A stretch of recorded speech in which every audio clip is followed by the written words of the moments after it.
Hello மக்களே, ரேவதி கார்த்தி செம இன்ட்ரெஸ்டிங்காக போயிட்டுருக்கு. நவீனை காணாத உடனே நம்ம சாமுண்டேஸ்வரி அப்படியே பஞ்சாயத்தில் நிற்க வச்சு கேள்வி மேலே கேள்வி கேட்குறாங்க நம்ம துர்காவும். இந்த வளையல் இங்கே தான் இருந்துச்சு, அது மட்டும் இல்லாமல் அதுக்கு பக்கத்தில் தான் நவீனோட சப்பலும் மொபைல் ஃபோனும் இருந்தது. கண்டிப்பாக இது என்னோட அம்மாவோட வேலையாக தான் இருக்கும்னு சொல்லிடுறாங்க. இதை பக்கத்துலேருந்து பார்த்துட்டு இருந்த சந்திராவுக்கு பயங்கரமாக சந்தோஷம் ஆகுது. நம்ம நினச்சபடியே எல்லாமே நடக்குதுன்னு நினைக்கிறாங்க.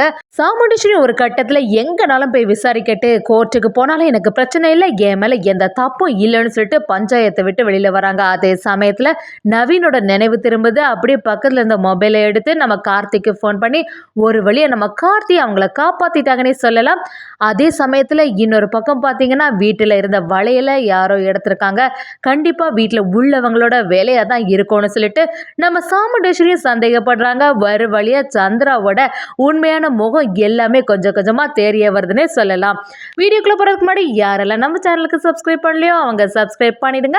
அப்படியே பக்கத்தில் இருக்க பெல் ஐக்கானையும் கிளிக் பண்ணிடுங்க. அப்போ தான் நான் போடுற வீடியோலாம் உங்களுக்கு நோட்டிஃபிகேஷனாக வரும். நம்ம துர்காவும் ரொம்பவே டென்ஷனாக இருந்துட்டு இருக்காங்க. இதை பார்த்துட்டு இருந்த பாட்டியும் எவ்வளோ நேரம் தான் சாப்பிடாம இருப்ப துர்கா, கண்டிப்பாக நவீன் கிடைச்சிருவான், எதுவும் கவலைப்படாத, கொஞ்சமாவது சாப்பிடுன்னு சொல்லவும் நம்ம துர்காவும் பாட்டிக்கிட்ட வந்து, இல்லை பாட்டி, என்னோட அம்மா இப்படி பண்ணிட்டாங்களே அப்படின்னு சொல்லிட்டு ரொம்ப வருத்தப்படுறாங்க. அதை கேட்ட பாட்டியும், இல்லை துர்கா, கண்டிப்பாக சாமுண்டேஸ்வரி இந்த வேலை பண்ணியிருக்கவே மாட்டா, அவள் ரொம்பவே நல்லவா, இந்த மாதிரி செய்யக்கூடிய வாய்ப்பே இல்லை. அது மட்டும் இல்லாமல் அன்னைக்கு சிவனாண்டி முத்துவேல் கூட நம்ம நவீனுக்கு பிரச்சனை ஆச்சுல, அதனால சிவனாண்டி பண்ணக்கூடிய வாய்ப்பு இருக்கு அப்படிங்கிற மாதிரி சொல்றாங்க. அதை கேட்ட துர்காவும், இல்லை அன்னைக்கு நவீன் வந்து கடைசியா சாமுண்டேஸ்வரி அம்மாவை தான் பார்க்க போனாங்க, அதனால அவங்களுக்கு தானே எல்லாமே தெரியும், அங்க போய் விசாரிக்க போகும்போதும் அம்மா ரொம்பவே கோபமா இருந்தாங்க. அது மட்டும் இல்லாம நவீனை ரொம்பவே திட்டிட்டு கடைசியில நான் சுட்டு தள்ளிடுவேன்னு வேற சொல்லியிருக்காங்க, நான் விசாரிக்கும் போது எல்லாமே தெரிஞ்சுது அப்படிங்கிற மாதிரி துர்கா அவங்களோட முடிவுல ரொம்பவே உறுதியா இருந்துட்டு இருக்காங்க. கண்டிப்பா அம்மா தான் காரணம் அப்படின்னு சொல்லிட்டு யோசிக்க ஆரம்பிக்கிறாங்க. அப்படி இருந்துட்டு இருக்கும் போது நம்ம நவீனை தேடி துர்காவே கிளம்புறாங்க. அந்த டைம்ல கரெக்டாட்டு நவீனோட மொபைல் போன் கிடைக்குது. சரி, நவீன் மொபைல் போன் இங்க இருக்குன்னு சொல்லும் போது பக்கத்துல சப்பல், அது மட்டும் இல்லாம வளையலும் இருக்குது. என்னடா இந்த வளையலை பார்க்கும்போது எங்கேயோ பார்த்த மாதிரி இருக்கேன்னு நம்ம துர்காவை யோசிக்கிறாங்க. இது அம்மாவோட வளையலாச்சே, அப்ப எல்லாத்துக்குமே காரணம் கண்டிப்பா சாமுண்டீஸ்வரி அம்மா தான் இருக்கும் அப்படின்னு சொல்லிட்டு துர்கா கன்ஃபார்மே பண்ணிடுறாங்க. சரி, இதுக்கு மேல இருந்தா சரியே வராது, இவ்வளவு நேரம் ஆகியும் நவீன காணல, பேசாம பஞ்சாயத்துல போய் கம்ப்ளைண்ட் பண்ணிடலாம்னு சொல்லிட்டு ஒரு முடிவு எடுக்கிறாங்க துர்கா. ஒரு வழியா பஞ்சாயத்துல நம்ம சாமுண்டீஸ்வரியை நிக்க வைக்கணும்னு ஒரு முடிவுலே இருக்காங்க. இன்னொரு பக்கம் பார்த்தீங்கன்னா ஊரில் உள்ளவங்களும் நம்ம சாமுண்டீஸ்வரியோட வீட்டுக்கு முன்னாடி வராங்க.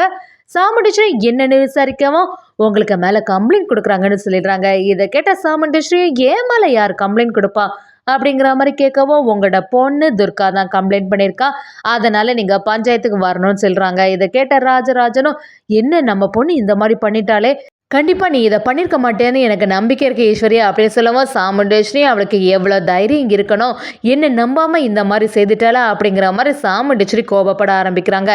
சரி, ஊர் கட்டுப்பாட்டை கண்டிப்பாக நம்ம மீறக்கூடாதுன்னு சொல்லிட்டு பஞ்சாயத்தில் வந்து நம்ம சாமுண்டேஸ்வரி, சந்திரா, ரேவதி எல்லாருமே வந்து நிற்கிறாங்க. கரெக்டாட்டு நம்ம துர்காவும் பஞ்சாயத்தில் உள்ளவங்கள்ட்ட எல்லா விஷயத்தையும் சொல்ல ஆரம்பிக்கிறாங்க. என்னோட ஹஸ்பண்டை காணலை, அதுக்கு காரணம் என்னோட அம்மா தான், அவங்க தான் என்னோட ஹஸ்பண்டை எங்கேயாவது ஒழிச்சு வச்சுருப்பாங்க. அன்னைக்கு கடைசியாக என்னோட ஹஸ்பண்ட் இவங்கள தான் பார்க்க போனாங்க. வீட்டில் இருக்கும்போது ஒருத்தங்க வந்து, உங்களோட அம்மா பஞ்சாயத்து ஆஃபீஸில் இருக்காங்க, அவங்க நவீனை பார்க்கணும்னு சொன்னாங்க. அதுக்கப்புறமா தான் நவீன் போனால், அங்கே உள்ளவங்கள வேணும்னா விசாரித்து பாருங்கள், அவங்க சொல்கிறது எல்லாமே கேட்டுட்டு தான் நான் வரேன். அது மட்டும் இல்லாமல் அம்மா நவீனை ரொம்பவே கோபமாக பேசியிருக்காங்க, கடைசியில் சுட்டு தள்ளிடுவேன்னு வேற சொல்லியிருக்காங்க அப்படிங்கிற எல்லா விஷயத்தையும் துர்கா பஞ்சாயத்துக்கு முன்னாடி சொல்லவும், நம்ம சாமுண்டீஸ்வரி துர்கா நம்மளை எதிர்த்து இப்படியெல்லாம் பேசுகிறாளேன்னு சொல்லிட்டு கொஞ்சம் ஷாக் ஆகிடுறாங்கன்னே சொல்லலாம். அதே சமயத்தில் பஞ்சாயத்தில் உள்ளவங்களும் அங்கே உள்ளவங்களும் விசாரிக்க ஆரம்பிக்கிறாங்க. பஞ்சாயத்து ஆஃபீஸில் இருந்த செக்யூரிட்டி கூப்பிட்டு விசாரிக்கும் போது அவங்களும் ஆமா நவீன் வந்தாங்க, அதே சமயத்தில் இவங்க கோபமாக பேசுனதை நானும் பார்த்தேன், அப்படியே புலம்பிட்டு அந்த இடத்த விட்டு போயிட்டாங்கன்னு சொல்லிடுறாங்க. இப்படி ஆதாரம் எல்லாமே நம்ம சாமுண்டீஸ்வரிக்கு எதிராகவே இருந்துட்டு இருக்கு. கரெக்டாட்டு துர்காவும் அடுத்த ஆதாரத்தை காட்டுறாங்க. இங்க பாத்தீங்களா, இது யாரோட வளையல்னு தெரியுதா அப்படின்னு விசாரிக்கவும், இது என்னோட அம்மாவோட வளையல் தான், நவீனோட சப்பல் மொபைல் போன் கூட இந்த வளையலும் கிடைச்சது அப்படின்னு சொல்லவும், சாமுண்டீஸ்வரி ஆமா இது என்னோட வளையல் தான், ஆனா அந்த வளையல் எப்படி அங்க போச்சுன்னு தெரியல, யாரோ என் மேல பழைய போடணும்னு சொல்லிட்டு தான் இப்படி வேணும்னு என் வளையல எடுத்து இப்படி மாட்டியிருப்பாங்க அப்படிங்கிற மாதிரி சொல்லி வைக்கிறாங்க. இதை கேட்டதற்காகவும் இதுக்கு என்ன சொல்ல போறீங்க? கண்டிப்பா இதுக்கு எல்லாமே நீங்க தான் காரணம். நவீன எங்க ஒளிச்சு வச்சிருக்கீங்கன்னு சொல்லுங்கம்மா அப்படிங்கிற மாரி அவங்க அம்மாவ கேள்வி மேல கேள்வி கேட்டுட்டு இருக்காங்க. இத தாங்க முடியாத சாமுண்டீஸ்வரியும் என் மேல எந்த தப்புமே இல்ல. நான் இத பண்ணவும் இல்ல. அவ கோர்ட்டு கேஸ்ன்னு எங்க போனாலும் எனக்கு எந்த பிரச்சனையும் இல்ல. என் மேல தான் உண்மை இருக்கே அப்படிங்கிற மாரி சாமுண்டீஸ்வரி அந்த இடத்த விட்டே போயிடுறாங்க. இதுக்கு மேல நான் இங்க நிக்க முடியாது அப்படின்னு சொல்லிட்டு போயிடுறாங்க. இத பார்த்துட்டு இருந்த சந்திராவுக்கு பயங்கர சந்தோஷம் ஆகுது. நம்ம நினைச்ச மாதிரியே எல்லாமே நடந்துட்டு இருக்குது. கரெக்டாட்டு துர்காவும் அவங்க அம்மாவ இந்த பஞ்சத்துல நிக்க வச்சுட்டா. அக்காக்காரி நீ இந்த வாட்டி தப்பிக்கவே முடியாது. நாங்க தான் வின் பண்ண போறோம். எங்க பிளான் இந்த வாட்டி சொதப்பவே செய்யாது அப்படிங்கிற மாதிரி சந்திரா நினைக்கிறாங்க. அதே சமயத்துல கார்த்தி நம்ம துர்கா கிட்ட வந்து துர்கா நீ எதுக்கும் கவலைப்படாத. கண்டிப்பா நவீனை கண்டுபிடிச்சு தரது என்னோட பொறுப்பு. அத்தை இதுக்கு சம்மந்தப்பட்டிருக்க மாட்டாங்க. வேணும்னு அத்தைக்கு மேல பழிய போடுறதுக்காண்டி யாரோ இப்படி பண்ணியிருக்காங்கன்னு சொல்லவும் துர்காவும் அதை நம்புற மாதிரி இல்லை. அம்மா இப்படி பண்ணக்கூடிய ஆளு தான். அவங்களுக்கு ஒரு விஷயம் பிடிக்கலன்னா எந்த எக்ஸ்ட்ரீம் வரைக்கும் போவாங்க அப்படின்னு சொல்லிட்டு துர்கா கார்த்திட்டு சொல்லிட்டு இருக்காங்க. நம்ம ரேவதியும் துர்காவை சமாதானப்படுத்துறாங்க. துர்கா ஆனா அதை கேட்குற மாதிரியே இல்லை. இன்னொரு பக்கம் பார்த்தீங்கன்னா சிவனாண்டிய முத்துவேல சந்திரா கிட்ட வந்து சந்திரா நீ போட்ட பிளான் செமையா ஒர்க் அவுட் ஆகுது. கரெக்டாக அந்த வலையில வேற போட்டுட்டேன். கண்டிப்பா இதுலேருந்து இந்த சாமுண்டீஸ்வரி தப்பிக்கவே முடியாது சொல்லிட்டு சந்தோஷப்பட்டுட்டு இருக்காங்க.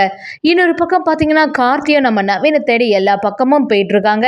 நம்ம நவீனோட நினைவும் திரும்புது. அப்படி பார்க்கும்போது இல்லடா ஒரே இருட்டா இருக்கே எங்க இருக்கோனே தெரியலன்னு சொல்லிட்டு நவீனும் ஹெல்ப் அப்படின்னு சத்தம் போட ஆரம்பிக்கிறாங்க. என்னதான் சத்தம் போட்டாலும் வெளியிலேயே கேட்க போறதில்ல. அப்படியே புதைஞ்சு உள்ள இருக்காங்க.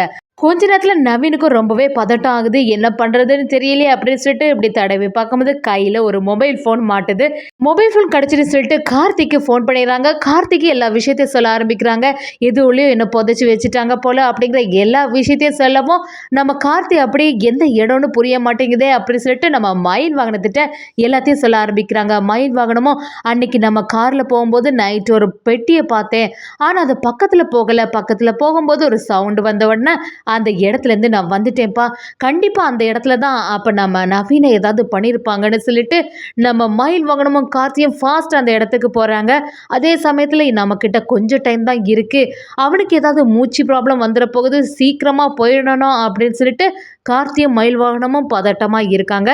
ஒரு வழியாக அந்த இடத்த கண்டுபிடிச்சிட்டாங்கன்னே சொல்லலாம். நம்ம கார்த்தி சமயம் வந்து அதை தோண்டி அந்த இடத்துலயே நம்ம நவீனை காப்பாற்றிட்டாங்க. ஆனால் இந்த விஷயம் இப்போதைக்கு யாருக்குமே தெரியலை.